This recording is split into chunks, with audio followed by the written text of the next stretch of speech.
मग आज आत्म्याबद्दल सांगितले भगवंताने की आपण राहूया आतमध्ये, पिंजरा आहे आपण, गाडीमध्ये ड्रायव्हर आहे तर शरीरामध्ये राहू बसलाय.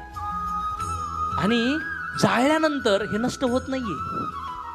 तुमच्या आयुष्यात गरीब असो किंवा मिडल क्लास किंवा श्रीमंत किंवा मोदी किंवा इलॉन मस्क, या सगळ्यांना सेम दुःखातून जावं लागणार, जे त्यांना आवडत नाही, जे आपल्याला कोणालाच आवडत नाही, पण आपल्याला त्याच्यातून जावावाच. ते म्हणजे काय? म्हातारपण, आजारपण, जन्म आणि मृत्यू. रोखू शकतं कोणी? किती वय लपवायचा प्रयत्न केला, पण शेवटी ते हार्डवेअर जुनंच होतं माणसाचं. हे स्वर्णो किती मेकअप लावा आणि किती फिट राहा, शेवटी कार्यक्रम होणार. म्हणजे मायकल जॅक्सनने ना काहीतरी म्हणतात 18 का 22 डॉक्टर लावले होते, पण गेला बिचारा.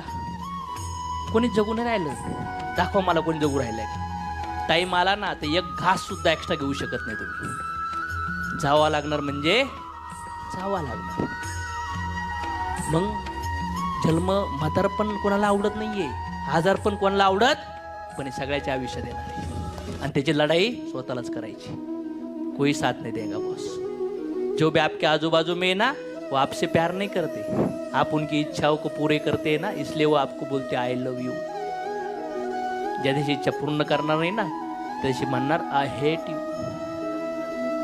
हो, कोण नाही या जगात, कोणीच कोणावर प्रेम नाही करत. जी आई प्रेम करते ना बाळावरती, निस्वार्थ भावनेने प्रेम करते, सेवा करते, आणि आपल्याला तेच प्रेम आणि तीच सेवा पाहिजे, पण कोणीच कोणाला द्यायला तयार नाही.